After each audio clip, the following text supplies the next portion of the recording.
So I go over to Valve and they show me this new headset, which is the Vive. And I remember I was in the Valve office in Bellevue, and I sat down, did the demo, and within like a minute I had forgotten I was in that office. I was playing around with this cool model inside this huge world, and by the time I walked back to my desk at Unity, I was like, this is going to be huge. It was really kind of the eye-opening moment where everything came together, the quality of the experience, the full immersion, the fact that within a few minutes you forgot what you were doing and you were just totally immersed. If you think about Twitch and YouTube, they're based around an assumption that a game is on a flat screen, and video is a great way of taking an image off one screen and putting it on all these other screens.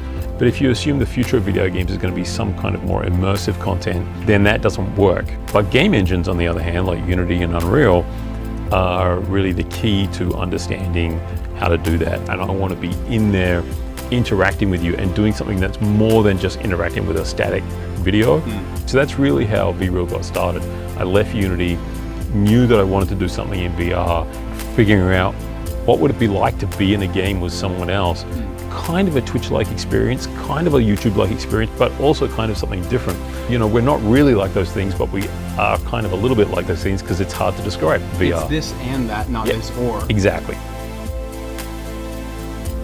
I think really when you look at Twitch and YouTube, that makes it interesting is it's people like you, it's creators, right? Like, we're not in the movie business. I'm not here to say, I like this kind of content, this is the kind of content we're gonna make.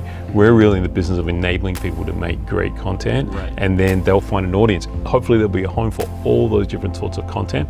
They'll all be slightly different audiences. They might want slightly different things.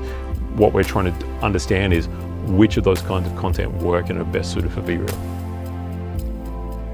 I would say this time next year, I'd like to really understand, have a really thriving creator community and a healthier audience.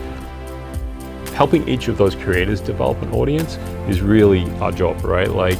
It's your job to create the awesome content. We just want to give you the tools to do that and a way to get people in to look at that and ultimately make that something that you can do full time. There's a lot of people coming in saying, hey, you know what? It's pretty crowded on those other platforms. It's pretty hard to do something different. There is something out there that you could look at, not just trying to go head to head with Ninja or PewDiePie. You might be on those other platforms, but you've got time to experiment and go out and look and see what might be coming down the path, what might be the next big platform, and get a little bit of a taste for the future.